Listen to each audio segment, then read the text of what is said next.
దేవుని పనికిరాని నీవు ప్రార్థించుట న్యాయమా? ప్రియమైన దేవుని పిల్లలారా, ఇందులో పని, ప్రార్థన ఈ రెండు మనకు కనబడుతున్నాయి ఈ టైటిల్లో. ఈరోజు క్రైస్తవ సమాజం ఈ రెండింటిలో ప్రార్థనకిచ్చిన ప్రాధాన్యత, ప్రార్థనకిచ్చిన ప్రాముఖ్యత నేను మీకు చెప్పనవసరం లేదు.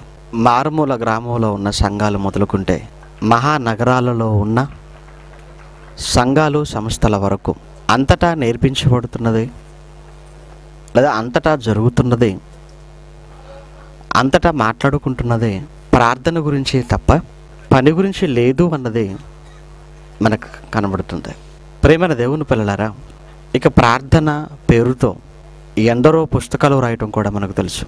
ప్రార్థన జీవితం అని, ప్రార్థనే ఆయుధం అని, ప్రార్థనతో ప్రపంచాన్ని కదిలించవచ్చని, ఇలా ప్రార్థన పేరుతో ఇప్పటికే క్రైస్తవ్యంలో ఎన్నో పుస్తకాలు కొలువు తీరాయన్నది మనకు తెలిసిన సత్యం.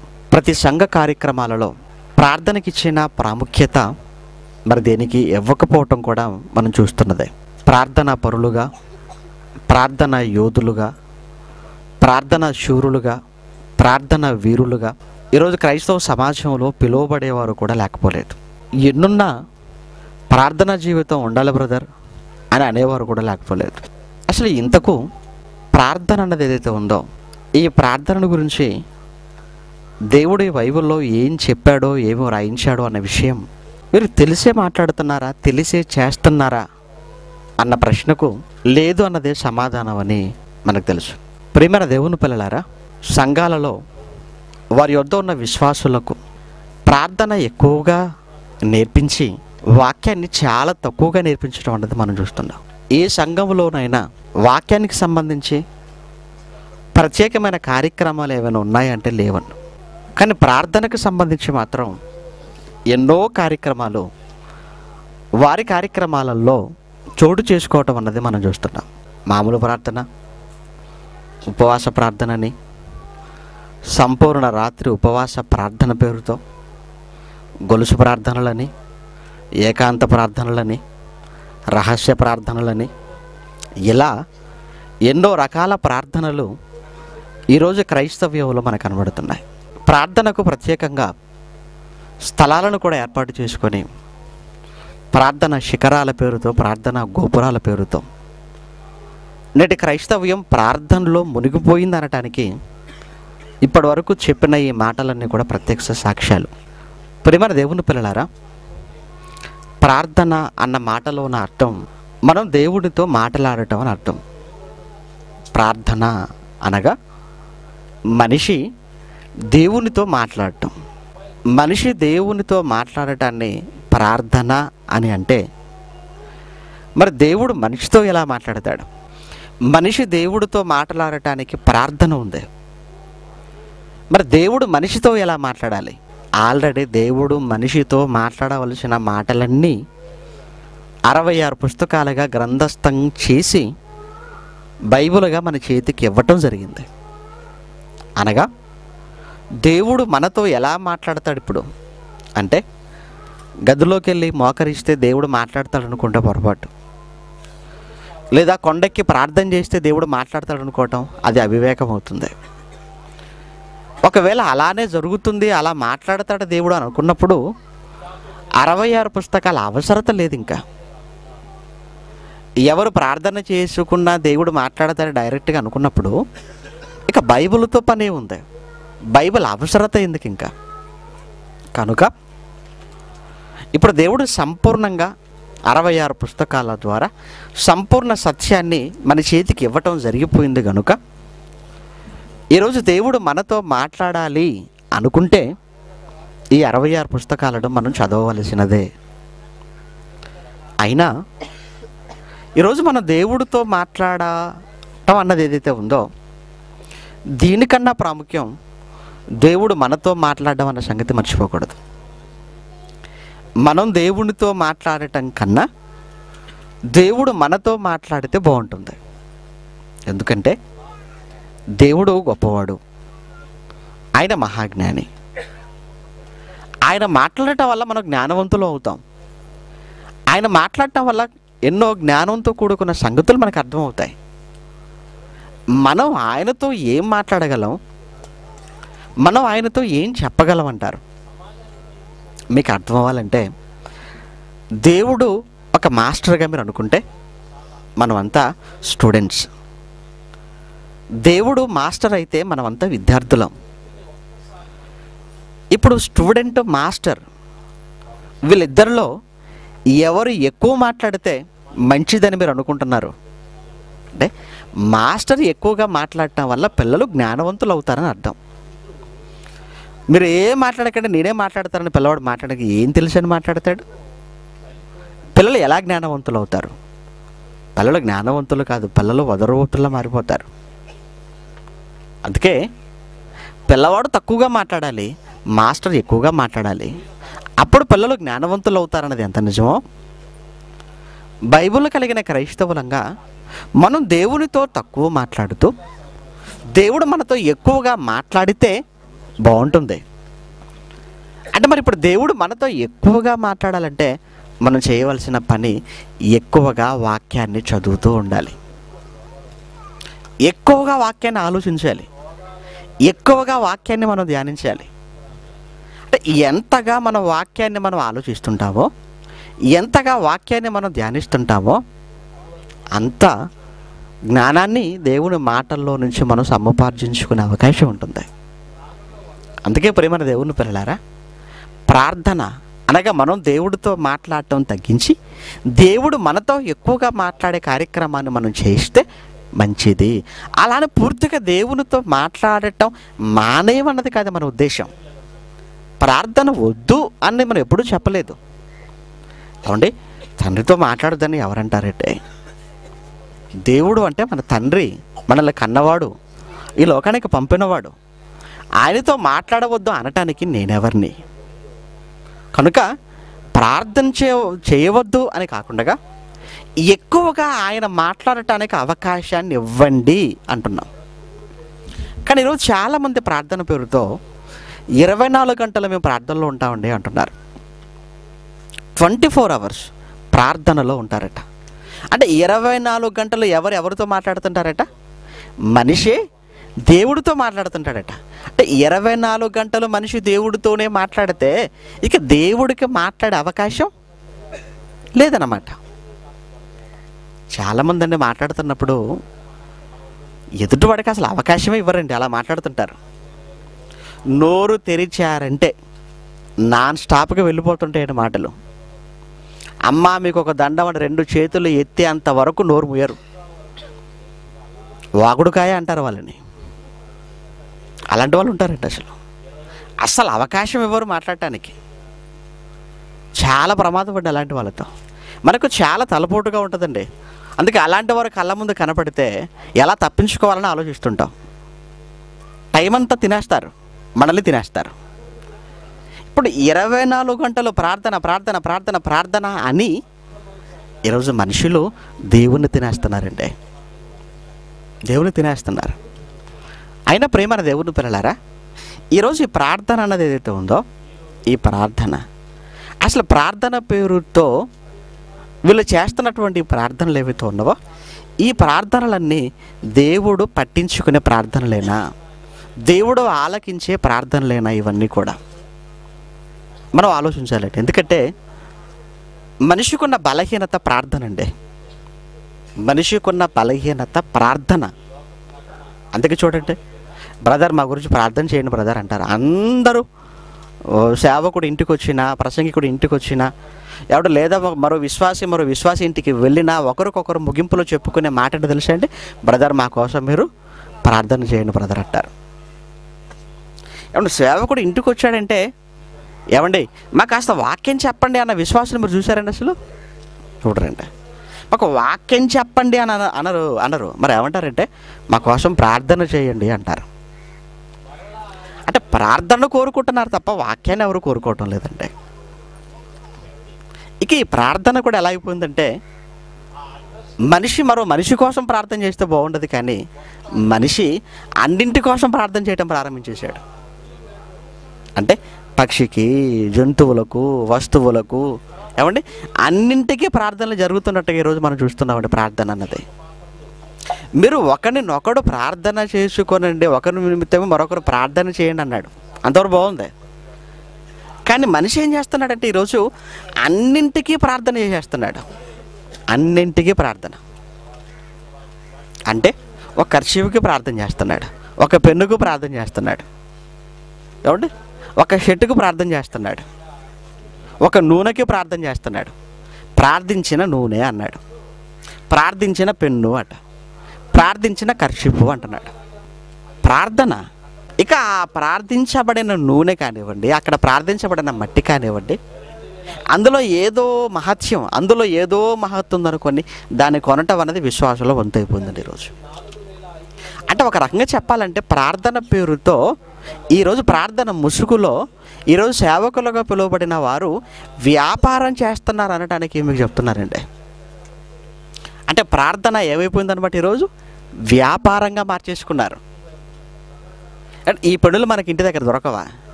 ఈ ఖర్చులు మనకు దొరికేటివి కావా? ఈ బట్టలు మనకు దొరికేవి కావా? ఈ నూనె మనకు దొరికేది కాదా? కానీ ఇక్కడున్న దీనికి ప్రత్యేకత ఏంటంటే ప్రార్థించబడింది అంటే నువ్వు కొంటావు.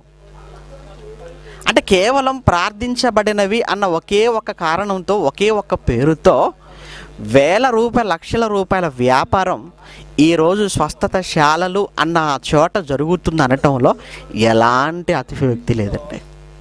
వాస్తవం అండి ఇది. ప్రియమైన దేవుని పిల్లలారా, పైగా వాళ్ళు కూడా మనుషుల యొక్క బలహీనతను ఆసరాగా చేసుకునే వాళ్ళు కూడా మరి ఈరోజు శుభవార్త కానివ్వండి, ఆరాధన కానివ్వండి, బైబిల్ టీవీ కానివ్వండి, రక్షణ కానివ్వండి, ఏ ఛానల్లో మాట్లాడుతున్న వారైనా కానివ్వండి, వాళ్ళు ముగింపులో వాళ్ళు మాట్లాడే మాట కూడా ఏంటంటే, మరి ప్రేక్షకులుగా మీ యొక్క ప్రార్థన అవసరాలు ఏమైనా ఉంటే దయచేసి మాకు టెలిఫోన్ ద్వారా కానీ, లేదా సెల్ ఫోన్ ద్వారా కానీ, లేదా ఒక ఉత్తరం ద్వారా కానీ మాకు తెలియచేయండి అంటుంటారు. అంటే మీ ప్రార్థన అవసరాలన్నీ మాకు చెప్పండి, మీ ప్రార్థన అవసరాలన్నీ మాకు చెప్పండి, మేము ప్రార్థనలో ఉంటాం, మేము ప్రార్థిస్తామంటారు. వెంటనే ఆ నెంబర్ తీసుకోవటము, అడ్రస్ తీసుకోవటం, లెటర్ రాయటము, ఫోన్ చేయటము, మన అవసరాలు వారికి చెప్పటము, వారి ద్వారా మన ప్రార్థన చేయించుకోవటం ఇప్పటికే జరిగిపోయిందంటే. అంటే ప్రేమన దేవుని పిల్లలారా, ప్రార్థన అన్నది ఎలా అయిపోయిందంటారండి ఈరోజు క్రైస్తవ జీవితాలలో ఇది ఒక బలహీనతగా మారిపోయింది. ఇది అయినా వాళ్ళెవరో ప్రార్థన చేస్తే వాళ్ళ ప్రార్థన దేవుడు వింటాడని నువ్వు అనుకోవటం అన్నది ఏదైతే ఉందో అది చాలా తప్పది. ఇక పైగా వాళ్ళ ఉద్దేశం ఏంటంటే, అలా మీ ప్రార్థన అవసరాలు మాకు చెప్పండి అని మాట్లాడుతున్న వారి ఉద్దేశం ఏంటంటే, మేవే నీతిమంతులం, మేవే భక్తిపరులం, దేవుడు మా ప్రార్థన వింటాడు, మా మొర ఆలకిస్తాడు, మీ ప్రార్థన దేవుడు వినడు, మీ ప్రార్థన పట్టించుకోడు, మీరు ఎలాగో నీతిమంతులు గారు, మీరు ఎలాగో పాపులు కనుక మీ అవసరాలు మాకు చెప్పండి, మేము దేవుడికి రిక్వెస్ట్ పెట్టుకుంటాం. వీళ్ళేదో భక్తిపరులైనట్టు, వీళ్ళేదో నీతిమంతులైనట్టు. అయినా ప్రేమన దేవుని పిల్లలారా, ఒకసారి దేవుడి మాటల్లోకి వెళ్ళి మనం ఆలోచించగలిగితే అసలు ఎవరి ప్రార్థన దేవుడు వింటాడు, ఎవరి ప్రార్థనను దేవుడు పట్టించుకోడు అని అన్నాడో ఒక్కసారి బైబిల్లో మనం చూడగలిగితే ఒక మంచి మాట యోహాను సువార్త 9వ అధ్యాయం 31లో దేవుడు పాపుల మనవి ఆలకింపడు, దేవుడు పాపుల మనవి ఆలకింపడని మనము ఎరుగుదుము. అంటే దేవుడు ఎవరి మనవి ఆలకింపడు అని చెప్తున్నాడండి. ఇక్కడ పాపుల మనవి ఆలకింపడు అన్నాడండి. ప్రతికి పాపులు ఎవరు? ఏమండి పాపులు ఎవరంటే వాళ్ళ అవసరాలన్నీ కూడా ఎదుటి వ్యక్తికి చెప్పి ప్రార్థన చేయమని అడుగుతున్నారు చూసారా, వీళ్ళందరూ పాపులా? మీ అవసరాలు వారికి చెబుతున్నారంటే మీరు ఏమనుకున్నారనమాట, మేము పాపులం, మా మనవి దేవుడు ఎలాగో ఆలకించడు కనుక మా అవసరాలు మీకు చెబుతున్నాము, మీరు దేవుడికి చెప్పండి, అంతేనా? అంటే మీరు ఏమనుకున్నారంటే మిమ్మల్ని మీరు పాపులుగా అనుకొని మీరు పాపులుగా భావించి వాళ్ళేదో గొప్పవారైనట్టు, వాళ్ళేదో భక్తులైనట్టు మీ అవసరాలన్నీ వారికి చెప్పటానికి మీరు సిద్ధమైపోయారు. ఇంతకు అసలు పాపులు ఎవరు? పాపులు ఎవరు అని మనం మరలా బైబిల్లోకి వెళ్ళి మనం ఆలోచించగలిగితేనండి, అసలు పాపులు ఎవరో మనకు తెలియాలంటే ముందు పాపం అంటే ఏంటో తెలియాలి. మరి ఇంతకీ పాపం అంటే ఏంటి అని మరలా మనం బైబిల్లో చూడగలిగితే యోహాను మొదటి పత్రిక 3వ అధ్యాయం 4వ వచనంలో యోహాను గారు రాసిన మొదటి పత్రిక 3వ అధ్యాయం 4వ వచనంలో, పాపము చేయు ప్రతి వాడును ఆజ్ఞను అతిక్రమించును. ఆజ్ఞ అతిక్రమమే ఏమవుతుందట? పాపము అన్నాడండి. ఆజ్ఞ అతిక్రమం పాపము అనగా, పాపము అన్న దీనికి నిర్వచనంగా బైబిల్లో మనకి ఏమర్థమైందంటే, ఆజ్ఞను అతిక్రమించటం పాపము అన్నాడు. ఆజ్ఞ అతిక్రమం పాపం. ఇప్పుడు పాపులు అంటే ఎవరన్నమాట? ఆజ్ఞను అతిక్రమించేవారు పాపులు అవుతారు. ఆజ్ఞను అతిక్రమించిన వారు పాపులు అన్నాడు. ఇంతకు ఆజ్ఞ అనగానే ఏంటి? మరలా ఆజ్ఞ అనగానే ఏంటి? ఆజ్ఞ అనగానే చాలామంది అనుకుంటున్నట్టు ఆజ్ఞ అనగానే ఆ 10 ఆజ్ఞలే ఆజ్ఞలు అనుకుంటున్నారు. ఆ 10 ఆజ్ఞలే ఆజ్ఞలు అనుకుంటున్నారు. ఒకవేళ ఆ 10 ఆజ్ఞలే ఆజ్ఞలుగా మీరు ఒకవేళ అనుకుంటే, ప్రారంభంలో దేవుడు ఏదైనా తోటలో అవ్వ ఆదములు పెట్టినప్పుడు ఈ 10 ఆజ్ఞలు ఏమైనా ఉన్నాయంటారా? ఏమి లేవు కదండి. ఈ 10 ఆజ్ఞలు ఏమీ లేవే అప్పుడు. మరి ఒకవేళ ఈ 10 ఆజ్ఞ వ్రాయబడిన ఈ 10 ఆజ్ఞలను అతిక్రమిస్తేనే పాపం అని ఒకవేళ అనుకుంటే, ఆదాము పాపి కాకూడదు. మరి ఇంతకు ఆజ్ఞ అన్న దానికి సరైన అర్థం ఏంటంటే, ఆజ్ఞ అనగా దేవుని నోట నుంచి వచ్చిన ప్రతి మాట ఆజ్ఞ. దేవుడు చిట్టు వేశాడు. వేసిన దేవుడు ఆదాముతో చెబుతున్నాడు. ఏమన్నాడు? ఆదాము, నువ్వు వాటిని ముట్టకూడదు, నువ్వు వాటిని తినవద్దు అన్నాడు. నువ్వు తినవద్దు అన్నాడు. అంటే తినవద్దు అన్నది ఏంటన్నమాట? అది ఆజ్ఞ. ఇప్పుడు దేవుడు విధించిన, దేవుడు చెప్పిన తినవద్దు అన్న ఆజ్ఞ ఏదైతే ఉందో, దాన్ని తినటం వల్ల ఆదాము ఏమైపోయాడు? ఆజ్ఞను అతిక్రమించిన వాడయ్యాడు. ఆజ్ఞను అతిక్రమించటం వల్ల ఏమైపోయాడు? పాపిగా మారిపోయాడు. ఆజ్ఞను అతిక్రమించి పాపం చేసిన వాడిగా మారిపోయాడు.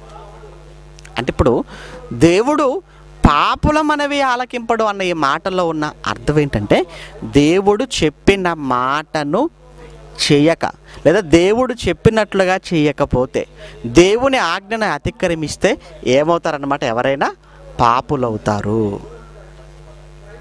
ఇప్పుడు యేసుక్రీస్తుల వారు క్రైస్తవులైన వారందరికీ ఒక ఆజ్ఞ ఇచ్చాడు. నువ్వు క్రైస్తవుడు అయ్యావా? నువ్వు ఏ రోజైతే క్రీస్తులోకి బాప్తిస్మం పొంది క్రీస్తును ధరించిన క్రైస్తవుడుగా మారావో, ఆయన శిష్యుడు అయిపోయావో, శిష్యుడు అయిన వెంటనే ఆయన నీకు ఇచ్చిన ఆజ్ఞ ఒకటి ఉంది. అదేంటో తెలుసా?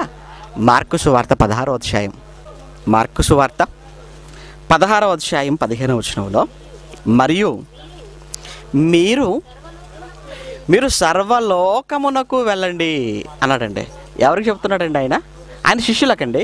మీరు ఆయన శిష్యులేనా? శిష్యులే. బాప్తిస్మం పొందిన వారందరూ కూడా ఆయనకి ఏమవుతారు? శిష్యులు అవుతారు.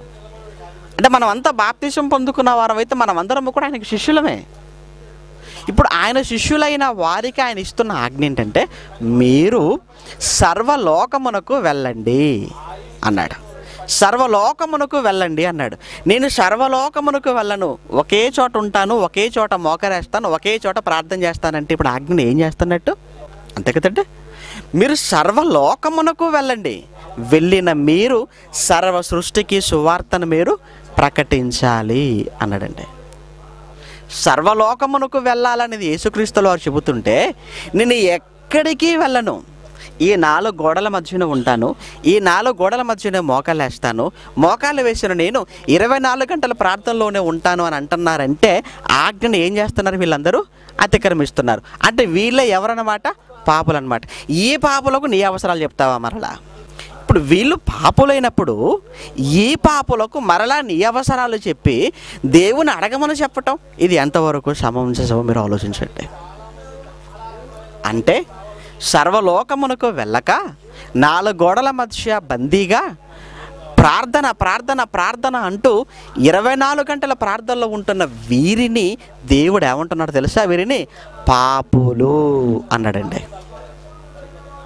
వీరిని ఆయన పాపులు అంటున్నాడు. చాలామందికి ఉన్న చెడ్డ రోగం ఏంటంటే ప్రార్థన. చాలామందికి ఉన్న రోగం ప్రార్థన. ప్రార్థన చేసేటప్పుడు ఎంత గట్టిగా ప్రార్థన చేస్తే అంతగా దేవుడికి వినపడుతుంది అన్న ఒక ఆలోచన ఈరోజు చాలామంది క్రైస్తవుల్లో ఉందండి. ఎంత గట్టిగా మాట్లాడితే దేవుడికి అంత బాగా వినపడుతుందని, ఎంత గట్టిగా దేవుడితో మాట్లాడుతున్నప్పుడు గట్టిగా మాట్లాడాలి. గట్టిగా మాట్లాడకపోతే వినపడదు ఆయనకు. ఆయనకి ఏమైనా సౌండ్ ప్రాబ్లమా, ఆయనకి ఏమైనా చెవుడు ప్రాబ్లమా, ఆయనకి ఏమైనా, దేవుడికి ఏమైనా ప్రాబ్లం ఉందా? ఆయన ఏమైనా సౌండ్ ఇంజనీర్ అనుకుంటున్నారేంటి? చాలామంది చూడండి అంటే గోపురాల పైన హారన్స్ పెడతారండి. ఒక హారన్ అయితే ఏకంగా పరలోకం వైపు తిప్పిపెట్టాడు, అటే బోర అటే తిప్పిపెట్టాడు. ఏందని ఆయన ఒకటి కిందికి ఉంది ఒకటి పైకి ఉందంటే కింద ఉన్నదేమో ప్రజల కోసం అట, పైకి ఉన్నదే దేవుడి కోసం అట. ఎందుకు మరి ఆయనకి వినబడాలి కదా మరి.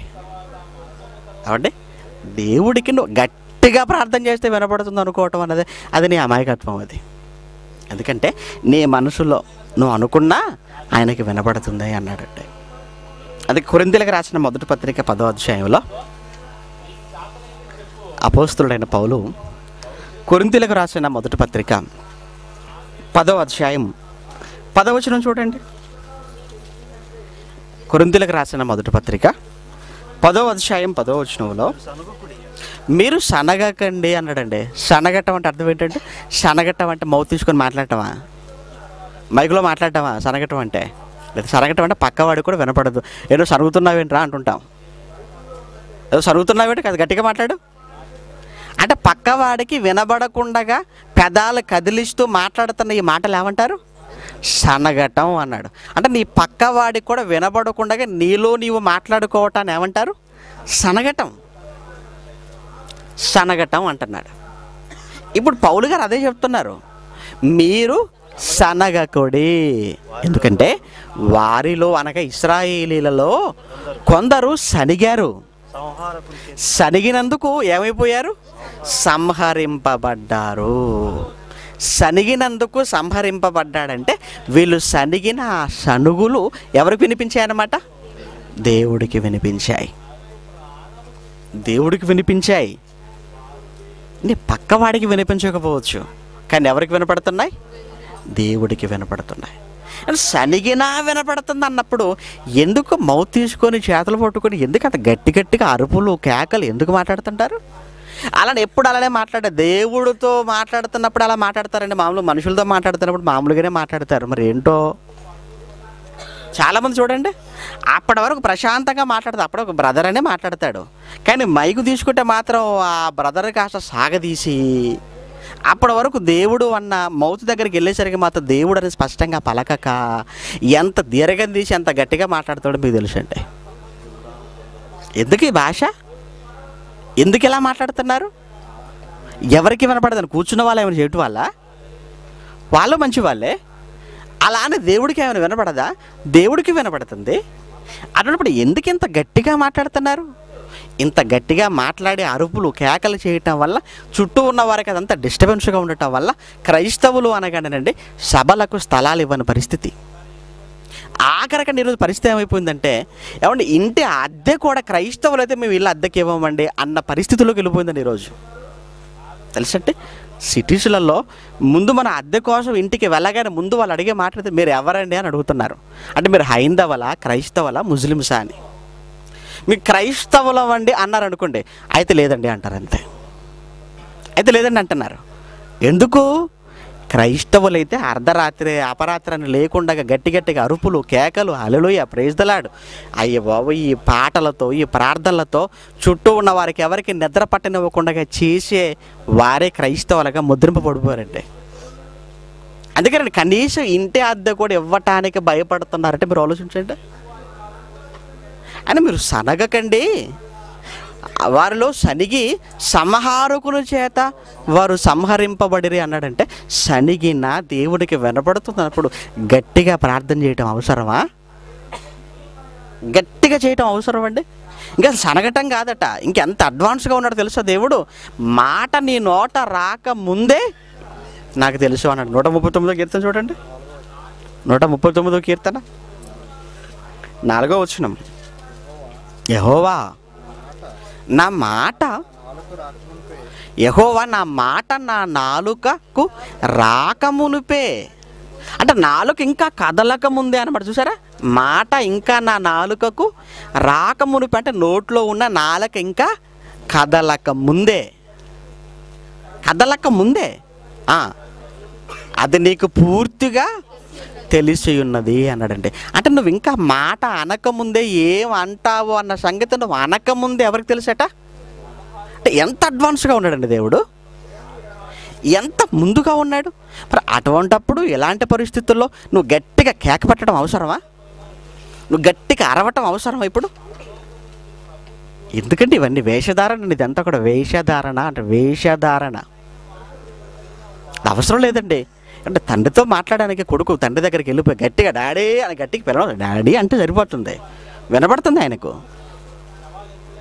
అదేంటి కళ్ళ ముందు ఉన్నటువంటి నీ తండ్రితో మాట్లాడుతున్నప్పుడు నెమ్మదిగా నిదానంగా నువ్వు మాట్లాడుతున్నావే.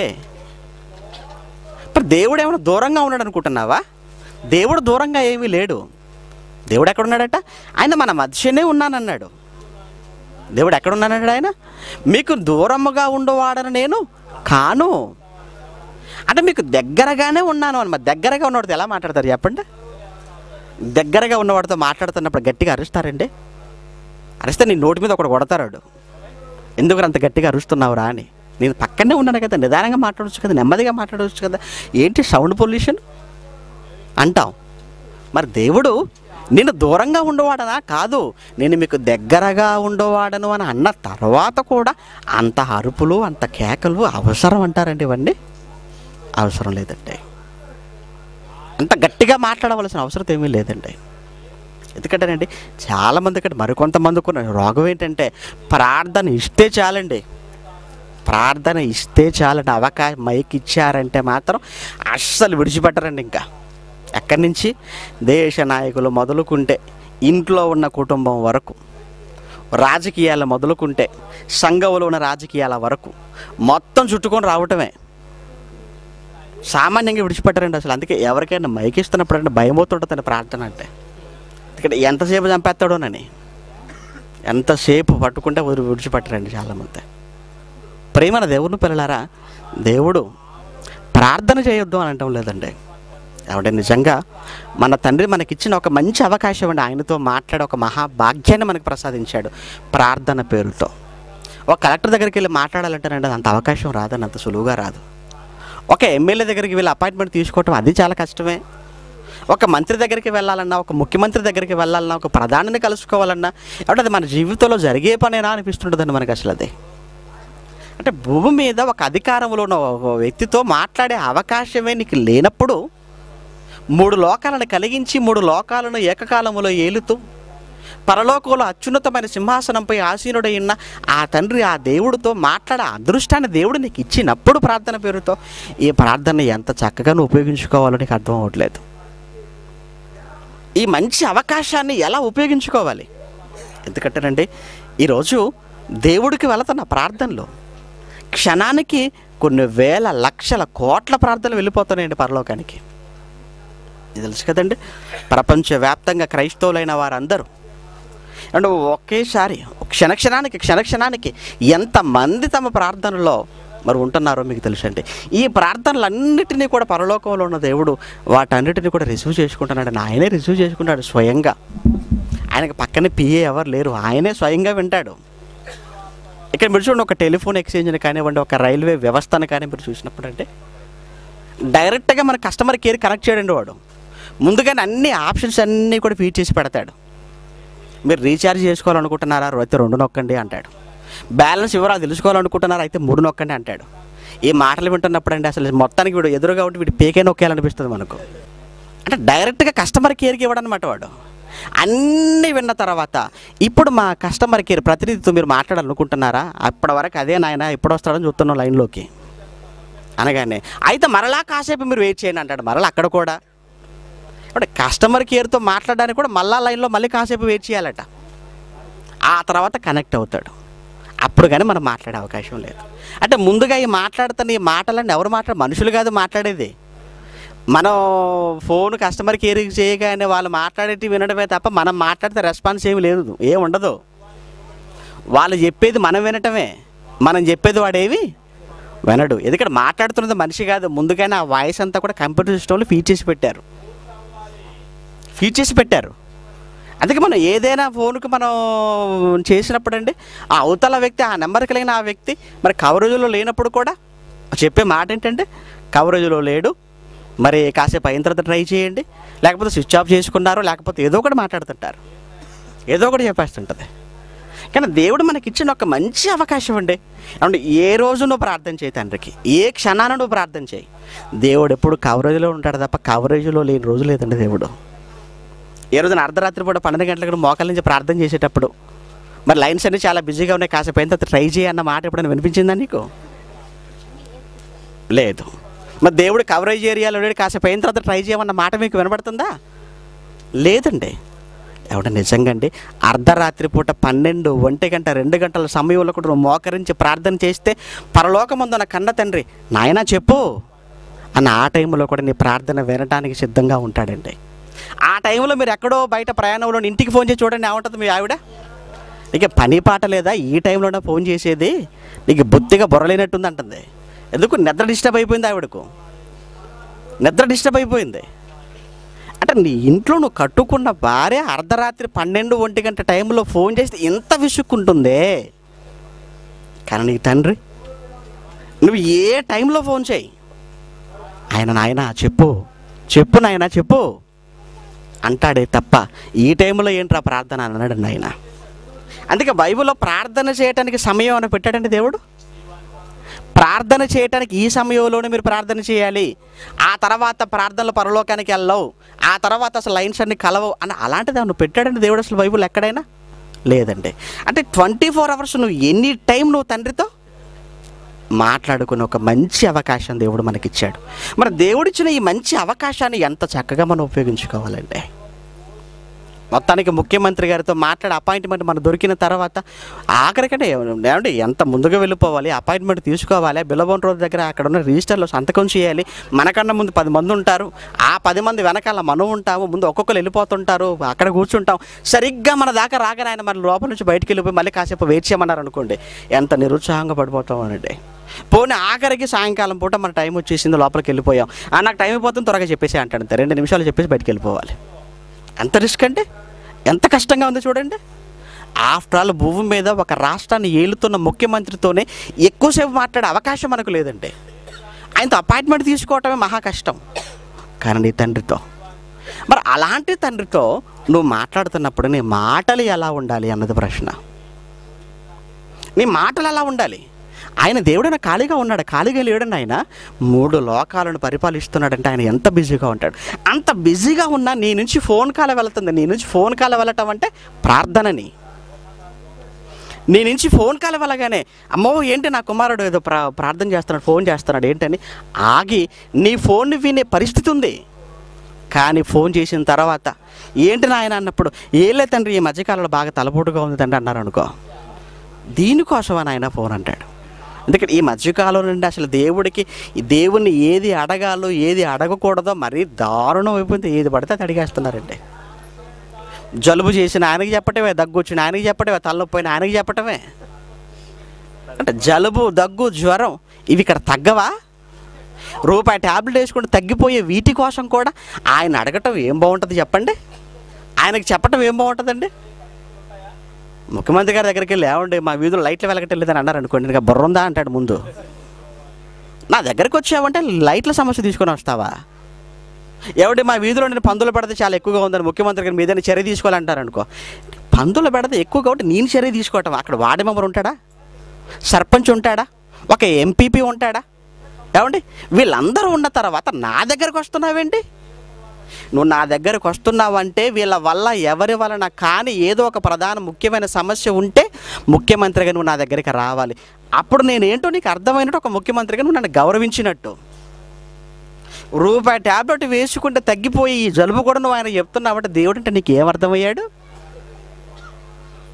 రూపాయి ఏ ట్యాబ్లెట్ వేసుకోకుండా వారం రోజుల తర్వాత తగ్గిపోయి ఈ జలుబు గురించి కూడా నువ్వు ఆయన చెప్తున్నావంటే ఏమనాలి దేవుడు? అందుకేనండి ఒకసారి చూస్తాడు, రెండోసారి చూస్తాడు, మూడోసారి చూస్తాడు. ఇక నీ ఫోన్ కాల్ వెళ్ళినప్పుడు ఆయన స్విచ్ ఆఫ్ చేసి పెట్టుకుంటాడండి, అసలు రెస్పాన్స్ ఉండదు. ఎందుకంటే ఎవరైనా మనకు ఫోన్ చేసి మాటికి విసిగించేస్తున్నారు అనుకోండి, ఆ నెంబర్ చూడగానే మనం ఏం చేసుకుంటామండి? వెంటనే కట్ చేయటమో లేకపోతే దాన్ని తీసుకొని వెళ్ళి పక్కన పడేయటమో చేస్తామండి. అంతే మనం రిసీవ్ చేసుకోము ఇంకా. ఎందుకు ఇప్పుడు మాటికి విసిగిస్తున్నాడు ఫోన్ చేసి. ఏమంటే ప్రార్థన పేరుతో దేవుణ్ణి విసిగించేవారు కూడా లేకపోలేదండి ఈరోజు సమాజంలో. విసిగించేస్తున్నారట. యెషయా గ్రంథం మీరు చూడగలిగితే, యెషయా గ్రంథం 1వ అధ్యాయం, యెషయా గ్రంథం 1వ అధ్యాయం 15వ వచనంలో మీరు చూడగలిగితే ప్రియులారా, యెషయా గ్రంథం 1వ అధ్యాయం 15వ వచనంలో, మీరు మీ చేతులు చాచినప్పుడు మిమ్మల్ని చూడక నా కన్నులు నేను కప్పుకొందును, మీరు బహుగా ప్రార్థన చేసినను. చూసారా, మీరు బహుగా ప్రార్థన చేసినను నేను వినను. మీరు బహుగా ప్రార్థన చేసినను నేను వినను. కారణం, మీ ప్రార్థనలతో విసిగిపోయా. మీ ప్రార్థనలతో విసిగిపోయాను. నీ నుంచి నాకు ఫోన్ కాల్ వచ్చినా నేను ఎత్తనిక. కారణం ఏంటంటే, నీ ఫోన్ కాల్స్తో విసిగిపోయానురా నేను. దేవుడు అంటున్న మాట అండి, మీరు బహుగా ప్రార్థన చేసినను నేను వినను అన్నాడండి. అంటే దేవుడితో మనం మాట్లాడుతున్నామంటానండి, దేవుడు మన మాటలపై ఆయన కాన్సన్ట్రేషన్ పెట్టాలి. అంటే మన మాటలు దేవుడు వినగలిగేటువంటి, మన ప్రార్థన దేవుడు వినగలిగేటట్టుగా ఉండాలి. మరి మన ప్రార్థన దేవుడు వినాలంటే మన ప్రార్థన ఎలా ఉండాలంటే, నిజంగా దేవుడు మన ప్రార్థన వినాలి అంటే మన ప్రార్థన ఎలా ఉంటే దేవుడు వింటాడు అనే విషయాన్ని కూడా మనం చూడగలిగితేనండి, ఒక మంచి సందర్భాన్ని మనం పాత నిబంధనలో మనం చూస్తుంటామండి. అది నిర్గమాకాండం 32వ అధ్యాయంలో, నిర్గమాకాండం 32వ అధ్యాయం 10-14 వచనాలలో ఉన్న భాగాల్ని మనం చూడగలిగితే, మరియు కావున నీవు ఊరకుండము మోషే, నేను చెప్తున్నాను, నువ్వు సైలెన్స్ అయిపో మోషే అంటున్నాడు. దేవుడు మాట్లాడుతున్నాడు మోషేతో, నువ్వు సైలెన్స్ అయిపో, నువ్వు మాట్లాడక, ఇంకా నువ్వు పక్కకి వెళ్ళిపో, నువ్వు ఊరకుండము,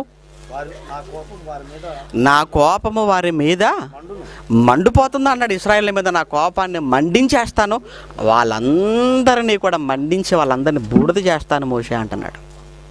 అని నేను వారిని కాల్చివేస్తాను, వారిని కాల్చి నిన్ను నేను గొప్ప జనముగా చేసేదను అని మోషేతో చెప్పగా, అప్పుడు మోషే అంటున్నాడు, తన దేవుడైన యెహోవాను బ్రతిమాలుకొని, తండ్రి మాట్లాడుతున్నాడండి. అంటే ఇప్పుడు మోషే మాట్లాడుతున్నాడు ఎవరితో? దేవుడితో. అంటే మోషే దేవుడితో మాట్లాడుతున్నాడంటే దీన్ని ఏమనుకోవాలి మనం? ప్రార్థన.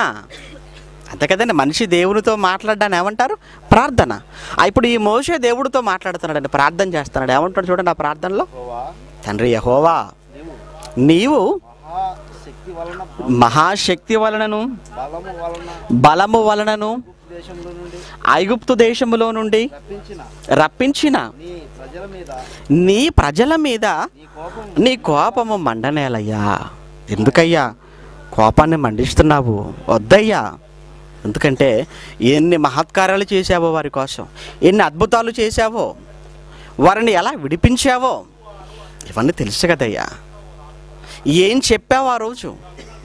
ఐగుప్తు నుంచి పాలు తెరలు ప్రవహించు దేశానికి శ్రేష్టమైన భూభాగంలోనికి వారిని నడిపిస్తానని, తీసుకుని వెళతానని ఆ రోజు నువ్వు చెప్పావు. అదే నేను ఐగుప్తులకు చెప్పాను. ఈరోజు అరణ్య మార్గములో అరణ్య మధ్య నువ్వు తీసుకొని వచ్చి వీళ్ళందరినీ నువ్వు చంపివేస్తే అక్కడ ఐగుప్తులో ఉన్న వాళ్ళందరూ కూడా నీ గురించి ఏమనుకుంటారో తెలుసా? చంపడానికి తీసుకుని వెళ్ళాడా వాళ్ళ దేవుడు? ఇక్కడ ప్రాణాలతో ఉన్నవారిని ఉండనివ్వక, ఇక్కడ తినేదేదో తిననివ్వక, ఇక్కడ వాళ్ళు కట్టుకునేదేదో కట్టుకోనివ్వక, ఇంతకన్నా మరి మంచి జీవితాన్ని, మరి మంచి బ్రతుకును పాలుతెల్లో ప్రవహించు దేశంలో ఇస్తానని తీసుకొని చెప్పి వెళ్ళిపోయి అక్కడ వాళ్ళ దేవుడు చంపేశాడు. చంపటానికి తీసుకొని వెళ్ళిపోయాడా అని ఐగుప్తులో ఉన్న వాళ్ళంతా మాట్లాడుకుంటున్నప్పుడు ఆ మాటలు నేను వినలేనయ్యా, ఆ మాటలు నేను తట్టుకోలేనయ్యా. కనుక ఇప్పుడు వెంటనే నీ నిర్ణయాన్ని నువ్వు మార్చుకోవాలి. ఆ నిర్ణయాన్ని నువ్వు మార్చుకోవాలి అనగానేనండి, నిజంగా మోషే చేసిన ఆ ప్రార్థన దేవుడినే పశ్చాత్తాపపడేటట్టుగా చేసిందని మనం చదువుకుంటామండి. అక్కడ చూసారంటే, అక్కడ మోషే చేసిన ప్రార్థన దేవుణ్ణి పశ్చాత్తాపంలోకి తీసుకుని వెళ్ళిపోయిందండి. దేవుడు తన నిర్ణయాన్ని మార్చుకున్నట్టుగా మనం చూస్తున్నామండి. ఏమంటే నిజంగా ప్రార్థన అంటే మోషే చేసింది ప్రార్థన అండి. అంటే దేవుడు నిర్ణయాన్ని మార్చుకున్నట్టుగా మనం చూస్తున్నాం. అంటే దేవుడు తన నిర్ణయాన్ని మార్చుకున్నాడంటే ఎవరు చెప్పారు? మోషే చెప్పాడు. మోషే చెబితే దేవుడు తన నిర్ణయాన్ని మార్చుకుంటాడండి. మనం చెబితే మార్చుకోడు ఆయన. ఎందుకు? మోషే లాంటి క్యారెక్టర్, మోషే లాంటి బ్రతుకు, మోషే లాంటి జీవితం నిజంగా నీలో ఉంటే అప్పుడు నీ ప్రార్థన ఆయన వింటాడు, నీ ప్రార్థనకు ప్రతిఫలాన్ని ఇస్తాడు. ఆయన తన నిర్ణయాన్ని కూడా మార్చుకుంటాడు అవసరమైతే. మోషే ఎలా ఉండాలి ప్రార్థనలో? ఆ మోషే చేసిన ప్రార్థన తన కోసం ఏమీ చేసుకోలేదండి, తన కోసం ఏమీ అడగలేదండి. ఆయన ఎవరి కోసం అడిగాడు తెలుసా? ప్రజల కోసం అడిగాడండి, ఇశ్రాయేలుల కోసం. అయ్యా వద్దు, వాళ్ళ ప్రాణాలు పోవద్దు, వాళ్ళ ప్రాణాలు తీయొద్దు. మనం అన్నామనుకోండి, ఎంతసేపు నా ప్రాణం కాపాడు, నా పిల్లల ప్రాణం కాపాడు, నా కుటుంబ ప్రాణం కాపాడు, నా బంధువుల ప్రాణాలు కాపాడు, ఎంతసేపు అండి మన కుటుంబం చుట్టూ మన సంఘం చుట్టూ తిరిగితే అప్పటికే మోకాలు లాగేస్తే ఆ తర్వాత ఆమెను అంటాం. ఇది మనం చేసే ప్రార్థన. అంటే నీ ప్రార్థనలో ఎంత నీ గురించి, నీ కుటుంబాన్ని గురించి తప్ప ఈ లోకంలో ఉన్నవారు ఎవరి గురించి నువ్వు ఆలోచిస్తున్నావు అసలు? లేదు. అంటే మోషే ప్రార్థనలో లేని స్వార్థం ఈరోజు నీ ప్రార్థనలో ఉందన్నమాట. నాకు ఆరోగ్యాన్ని ఇవ్వమంటున్నావు, అవతలవాడు ఏమైపోతుంది నీకేంటి? నాకు పిల్లలు ఇవ్వమంటున్నావు, లోకంలో ఎంతమంది పిల్లలు లేకపోతే నీకేంటి? నాకు ఆయుష్ కాలాన్ని పొడిగించమంటున్నావు, మిగతా వాళ్ళ సంగతి ఏమైపోతుంది నీకేంటి? అంటే ఎంతసేపు మోకరించావంటే నీ గురించి నువ్వు అడగటం, నీ గురించి నువ్వు మాట్లాడుకోవటమే తప్ప లోకంలో ఉన్నవారు ఎవరి గురించి మాట్లాడుకోవటం లేదంటే నువ్వు చేసే ప్రార్థన అది స్వార్థపూరితమైనదిగా కనబడుతుంది. కానీ మోషే అడుగుతున్నాడు తన ప్రాణాన్ని గురించి కాదండి, ఎవరి గురించి మాట్లాడుతున్నాడు? ఇశ్రాయేలుల ప్రాణాలు. వద్దు నాయన, వద్దు, వాళ్ళ ప్రాణాలు కాపాడు.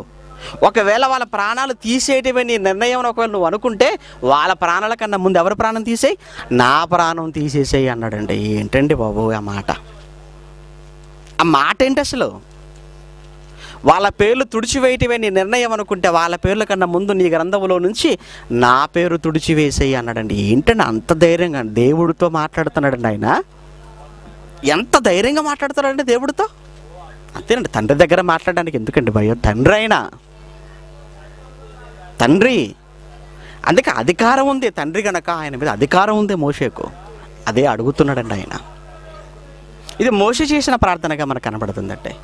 అదేవిధంగా యెహోషువ కూడా ప్రార్థన చేశాడండి. ఆయన ప్రార్థనలో దేవుడు ఆయన ప్రార్థనకు ఎలాంటి పరిస్థితిని దేవుడు కల్పించాడో యెహోషువ చేసిన ప్రార్థన మనం చూడగలిగితే యెహోషువ గ్రంథం 10వ అధ్యాయం,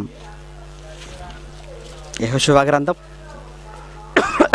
10వ అధ్యాయం 12-14 వచనాలలో యెహోషువ ఇశ్రాయేలీయులకు అమాలేకీయులకు మధ్య జరుగుతున్న యుద్ధం అంటది. ఆ యుద్ధంలో ఇశ్రాయేలీయులు జయమందాలి. ఇశ్రాయేలీయులు జయమందాలి అంటే సూర్యుడు అస్తమించకూడదు, చంద్రుడు త్వరపడకూడదు. అందుకే ప్రార్థన చేస్తున్నాడండి యెహోషువ, దేవుడితో మాట్లాడుతున్నాడు. ఏమంటున్నాడు చూడండి, యెహోవా ఇశ్రాయేలీయుల ఎదుట అమోరీయులను, క్షమించండి అమాలేకీయులు కదా, అమోరీయులను అప్పగించిన ఆ దినమున ఇశ్రాయేలీలందరూ వినుచుండగా యెహోషువ యెహోవాకు ప్రార్థన చేసెను. సూర్యుడా నీవు గిబియోనులో నిలిచిపో, చంద్రుడా నువ్వు అయ్యాలోనూ దాని లోయలోనూ నువ్వు నిలిచిపో అనగానే సూర్య చంద్రులు నిలిచిపోయారండి. సూర్య చంద్రులు ఆగిపోయారు. అంటే యెహోషువ చేసిన ఆ ప్రార్థనకు దేవుడు ప్రకృతినే స్తంభింపచేసినట్టుగా మనం చూస్తున్నాం. ప్రకృతి నిలిపివేశాడు. అంటే యెహోషువ ప్రార్థనకు ఎంత వెయిట్ ఉందో మీరు చూడండి, ఎంత బలం ఉందో, ఎంత శక్తి ఉందో. ఒక యెహోషువ మాట విన దేవుడు ప్రకృతిని ఆపేయడం ఏంటండి బాబు? అంటే నిజంగా ప్రేమ దేవుని పిల్లలారా, అంటే ఆయన వింటాడు. ఆయన వినాలి అంటే ఒక మోషే, ఒక యెహోషువ లాంటి వారుగా మనం ఒకవేళ ఈ భూమి మీద ఉంటే అప్పుడు మనం చేసే ప్రార్థనలు ఆ పరలోకమంతున్న దేవుడు వింటాడన్న సంగతి మీకు అర్థం అవ్వాలి. అప్పుడే వింటాడు. మోషేలో ఉన్న ఏ క్యారెక్టర్ నీకు ఉండదు, కానీ నువ్వు ప్రార్థన చేస్తావు. ఎందుగా ప్రార్థన?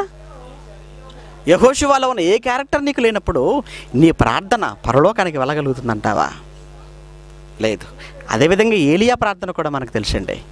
ఏలియా ప్రార్థన విషయంలో కూడా దేవుడు ఒకనాడు 3.5 సంవత్సరాల వరకు అతను ఉన్న ఆ దేశములో వర్షము పడకుండా దేవుడు నిలిపివేసినట్టుగా మనం చూస్తుంటామండి. యాకోబు పత్రిక 5వ అధ్యాయంలో, యాకోబు పత్రిక 5వ అధ్యాయం 17-18 వచనాలను మనం చూడగలిగితే ప్రియులారా, ఏలియా మన వంటి స్వభావం గల మనుషుడే. ఏలియా ఏం ప్రత్యేకంగా ఆకాశంలో నుంచి వచ్చిన వ్యక్తి కాదు, ప్రత్యేకంగా జన్మించిన వాడు ఏమీ కాదు. ఆయన కూడా మనలాంటి స్వభావం కలిగిన మనుషుడే. వర్షింపకుండునట్లు అతడు ఆసక్తితో ప్రార్థన చేయగా 3.5 సంవత్సరముల వరకు భూమి మీద వర్షింపలేదు. 3.5 సంవత్సరాల వరకు ఏలియా మాటకు వర్షము వర్షింపనట్టుగా మనం చూస్తున్నామండి. అంటే 3.5 సంవత్సరాల వరకు తన భక్తి ఏ మాత్రం కూడా పక్కకి వెళ్ళలేదండి. అలానే నిలిచిపోయాడు దేవుడి విషయంలో, అలా నిలబడిపోయాడు భక్తి విషయంలో. అంటే నిజంగా ప్రేమన దేవుని పిల్లారా, మీరు ఆలోచించండి. మన భక్తిగా మనం ఉండగలమంటారా అన్ని సంవత్సరాలు? అంతెందుకండి, ఒకరోజు భక్తిగా ఉండటమే మహా కష్టం అండి. ఈరోజు మనకి ఎలా ఉంటుందంటే, వాక్యం వింటున్నంతసేపేనండి భక్తి. ఆ తర్వాత మరలా వాక్యం అయిపోయిందంటే మరలా ఎక్కడ జీవితాలు అక్కడే, ఏ కార్యక్రమాలు అవే, ఏ మాటలు అవే. వాక్యం వింటున్నప్పుడు మనకి ఎలా అనిపిస్తుందో తెలుసా అండి? బ్రతికేయాలి, వెళ్ళాలి, చెయ్యాలి, మాట్లాడాలి, పాడాలి, దేవుడి కోసం ఎంతని ఇవ్వాలి. ఎప్పటి వరకు ఇది? వాక్యం వింటున్న ఆ గంట వరకే. ఆ తర్వాత మళ్ళీ అంతా చల్లబడిపోవడమే. అందుకే ఎగ్జాంపుల్ మీరు చూడండి, మీరు బాప్తిస్మం తీసుకున్న రోజు మీ బ్రతుకు ఎలా ఉందో మీరు ఒకసారి ఆలోచించండి. ఆ రోజు మీరు ఎలా ఉన్నారో మీరు ఒకసారి జ్ఞాపకంలోకి వెళ్ళిపోండి, ఫ్లాష్ బ్యాక్లోకి.